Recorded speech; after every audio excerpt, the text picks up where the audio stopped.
자, 어린이 여러분, 또 사랑하는 베델교회 우리 학부모님들 여러분, 안녕하세요. 이진희 목사입니다. 다름이 아니라 제가 또 이렇게 영상을 찍게 된 것은 우리가 저번에 말했던 교회 그것이 알고 싶다, 교회가 알고 싶다에 대해서 책 리뷰를 한 챕터씩 하고자 합니다.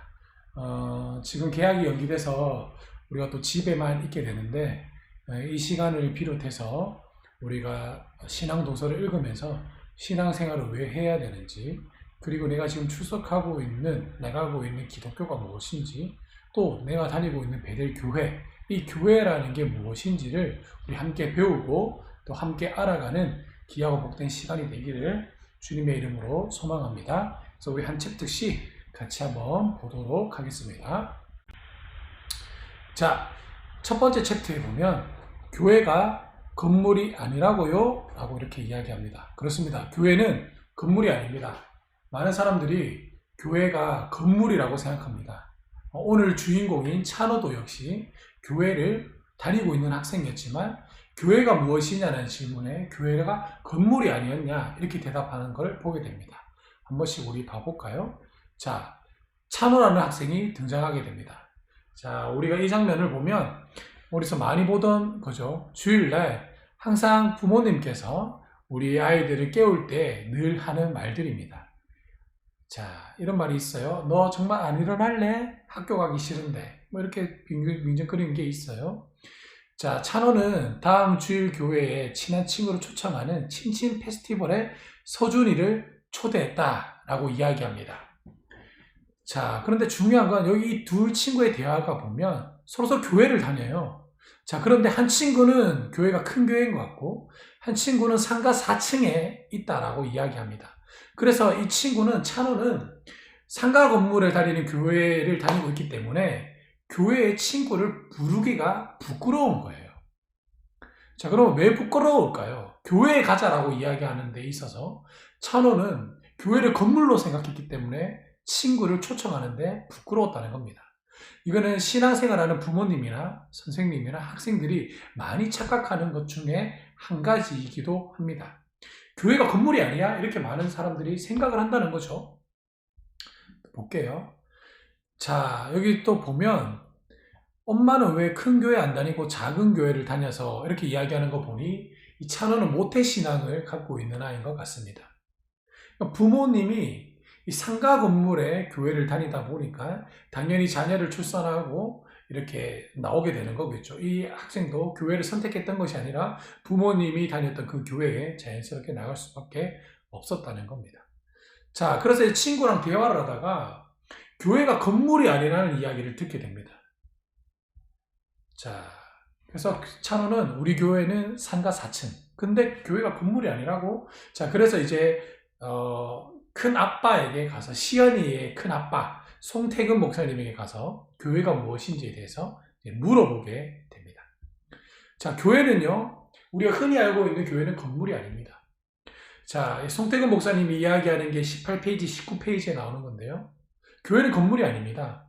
자, 이 한자어로 교회라는 것은 교자가 여기 나와 있습니다. 가르칠 교회, 모일 회입니다. 그러니까 교회는 가르치는 모임이라는 겁니다. 영어로는요, 처치가 되겠죠. 자, 그래서 근데 헬라어로는, 신약 성경에는 이 교회의 처치를 헬라어로는 뭐라고 얘기했냐면, 에클레시아라고 이야기합니다. 이 에클레시아라는 단어는 불러내면 받은 자들의 모임이라는 거예요. 어디서부터 불러냈다는 겁니까? 세상 속에서부터 불러내어서, 따로 불러내어서 모여있는 모임을 에클레시아라고 얘기한다는 겁니다. 정확하게 말하면 우리가 나그네로 표현할 수가 있어요. 나그네는 여행객을 나그네라고 얘기합니다. 나그네는 돌아갈 본집이 있어요. 그렇죠? 저와 여러분들이 우리 7월달, 8월달 되면 여행을 갑니다. 근데 우리가 뭐 다른 나라로 여행 갈 때 그 여행객이지만 거기가 아무리 좋은 리조트, 좋은 환경이라고 하지만 결국에 거기는 내가 영원히 살 데가 아니에요. 왜냐하면 이 기간이 끝나면 내가 다시 돌아가야 할 내 집이 있다는 겁니다. 그렇죠? 우리는 우리 집이 어디예요? 대한민국, 목사님 같은 경우에는 경기도 탄년 큰마을인데, 다른 나라 여행 갔다 할지라도 돌아올 곳이 있다는 겁니다. 그럼 내가 만약에 유럽을 놀러 갔다라고 그러면 여행 가는 그곳에서 유럽에서 놀지만 유럽의 법을 따라야 되는 거예요. 왜? 내가 간 곳이 유럽이기 때문에. 그런데 이제 다시 내가 있는 내 땅, 내 집으로 돌아오면 대한민국의 법을 따라야 됩니다. 이거를 에클레시아라고 얘기하는 거예요. 우리는 비록 이 땅에 살지만 하나님의 나라에 집이 있는 겁니다.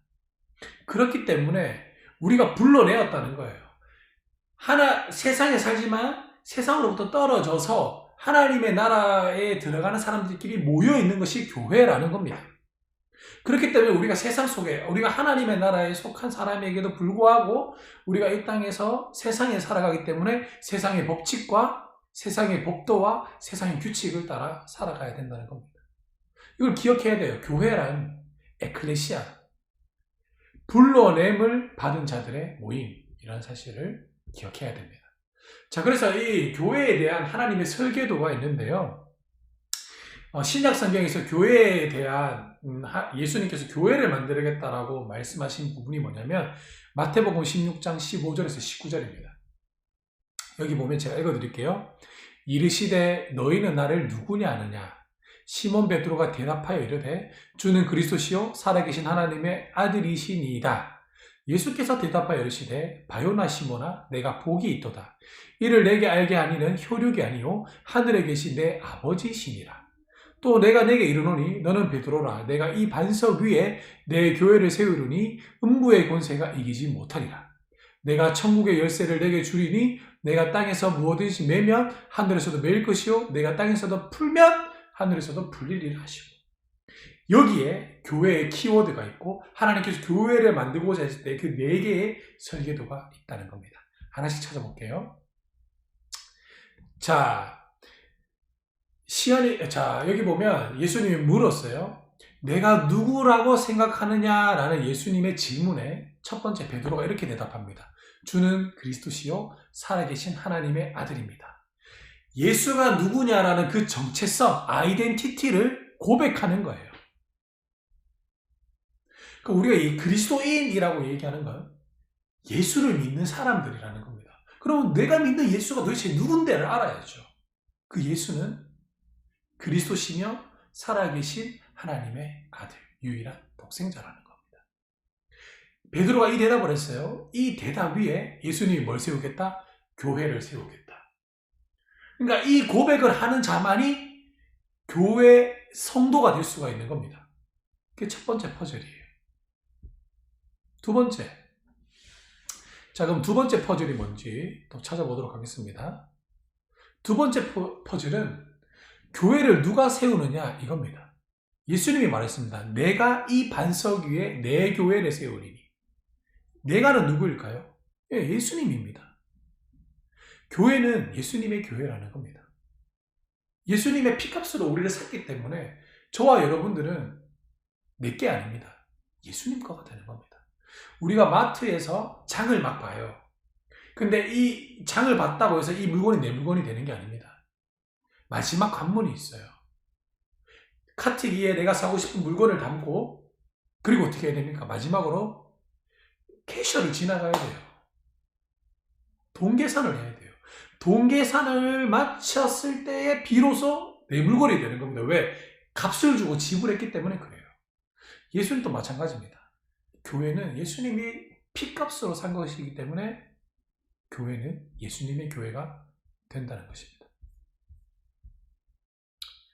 자, 세 번째 퍼즐은 음부의 권세가 이기지 못하리라 이렇게 말씀하셨습니다. 음부의 권세가 이기지 못하리라 뭐냐면 이미 사단은 예수 믿는 우리에게 교회에게 막 공격한다고 하더라도 사단은 이미 패한 존재이기 때문에 끝났다는 겁니다. 제가 여기서 더 길게는 말씀을 못 드리지만 요한계시록에 보면 자세히 나와 있어요. 용이라는 그 악한 존재가 어떻게 만들어졌고 어떻게 돼가는지. 이미 용이라는 사탄은 하늘에 있는 전쟁에서 패해서 이 땅에 도망쳐 나온 존재. 그래서 이 땅에서도 무한정으로 있는 것이 아니라 일전한 천년왕국 동안만 다스릴 수 있는 그런 존재라는 겁니다. 그런데 예수님이 이미 십자가로서 이겼기 때문에 세상 사탄 마귀가 아무리 교회를 공격하고 예수 믿는 사람을 공격을 한다 해도 이기지를 못하는 거예요. 그게 세 번째 퍼즐. 자, 그리고 네 번째 퍼즐은 뭐냐면 바로 천국 열쇠를 주셨다는 겁니다. 예. 그래서 누구든지 예수를 주로 시인하는 자는 하나님의 나라에 들어갈 수가 있게 되는 거죠. 근데 여기서 천주교랑 다른 게 있어요. 천주교는 이 천국 열쇠를 누구에게 줬다라고 얘기하냐면 베드로에게 줬다라고 얘기합니다. 그래서 이 천주교의 1대 교황이 베드로예요. 그래서 지금도 교황에게만 이 천국의 열쇠를 갖고 있기 때문에 교황이 어떻게 성경을 해석하느냐에 따라서 바뀔 수 있다 이렇게 얘기합니다. 왜? 천국 열쇠는 교황이 갖고 있기 때문에. 그래서 우리가 흔히 알고 있는 중세 면죄부 사건이나 면벌부 사건 이런 것들이 등장하게 되는 거예요. 거기서 우리가 부터 떨어져 나왔죠. 성경으로 돌아가자. 개혁신학, 리폼드 신학, 리폼드 테올리즈라고 해서 개혁신학이 만들어졌고 우리 일산 베델교회는 그렇게 되는 겁니다. 개혁신학을 따라간다는 겁니다. 이처럼 교회는 네 가지의 퍼즐을 가지고 있다는 겁니다. 우리 사랑하는 선생님들과 부모님들, 교회가 무엇인지 알았다면 이제 마지막에 보면 좀 정리해보는 것이 있습니다. 저도 처음에는 책을 잘 읽지 못했어요. 독서함에 집중이 안 되고 책을 읽고 나도 무슨 말 하는지 몰랐어요. 근데 이거를 어떻게 알았냐면 제가 THM 공부하면서 스승님을 만나는데 그 스승님이 책 읽는 방법을 가르쳤는데 어떻게 했냐면 책은 대화하는 거래요. 저자와 내가. 이해가 안 되는 거예요. 근데 가만히 우리 교수님이 알려줬는데 저자가 어떠한 생각이 있다라고 쭉 적잖아요. 그러면 나는 이렇게 생각하는데 라고 적는 거예요. 그러면 내가 이렇게 생각하는데 라고 이야기를 적으면 이 저자는 또 내가 적은 글에 또 뭐라고 또 적어요. 자신이 이렇게 주장하는 이유에 대해 적는단 말이에요. 난 이렇게 생각하는데 그런 코멘트 다니면서 서로 대화하는 겁니다. 그러면 기억이 훨씬 남아져요. 목사님이 여기 왔는지가 제가 8월 달에 왔죠?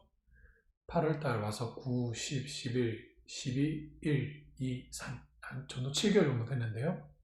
7개월 동안 제가 책을 읽은 거 보니까 지금 한 20권 정도 읽었던 것 같아요. 20권, 30권 정도. 많이 읽어요. 바쁘지만 읽어요. 대화가 재밌어요. 자, 여기 보시면 또 적혀 있어요. 교회는 건물이 아니에요. 그럼 교회는 무엇인가요? 기억이 안 나면 앞으로 가서 찾아서 적으세요. 적으면 돼요. 두 번째, 교회에 대한 하나님의 설교도 네 가지의 퍼즐은 무엇인가요? 보시고 적으세요. 예수님에 대한 나의 신앙 고백을 한번 적어보세요. 내가 이때까지 예수님을 어떻게 생각했었는데 이제 예수님은 그리스도시요 살아계신 하나님의 아들이구나. 이런 거 적어보세요. 자, 그리고 마지막으로 교회가 건물이 아니라는 것을 기억하면서 새로운 교회의 모습을 다양한 재료로 만들어거나 그려보세요. 그리고 내가 만든 교회에 대해 한번 부모님께 설명을 해보시기 바랍니다. 목사님은 교육자 생활한 지 한 15년 정도 됐는데 18년 정도 됐는데 큰 교회는 여기가 제일 커요. 솔직히 10,000명 넘어가는 교회가 제일 큰데 그전에는 개척교회에 있어서 4가정 정도 되는 교회도 있어봤어요. 전 다양하게 있어봤어요. 우리 교회 정말 좋아요. 우리 사랑하는 부모님들과 또 우리 베델교회 우리 어린이 여러분, 선생님들, 교회가 무엇이라는 걸 이제 한 챕터 배웠습니다. 교회는 건물이 아닙니다. 이 사실을 잘 기억하시면서 오늘도 또 행복한 하루가 되시고 또 부모님과 학생들이 서로 읽으면서 교회는 이런 곳이구나, 내가 신앙생활하는 것이 이런 곳이구나 라는 것을 알아갈 수 있는 기회가 복되는 우리 사랑하는 모두가 되기를 주님의 이름으로 간절히 축복합니다.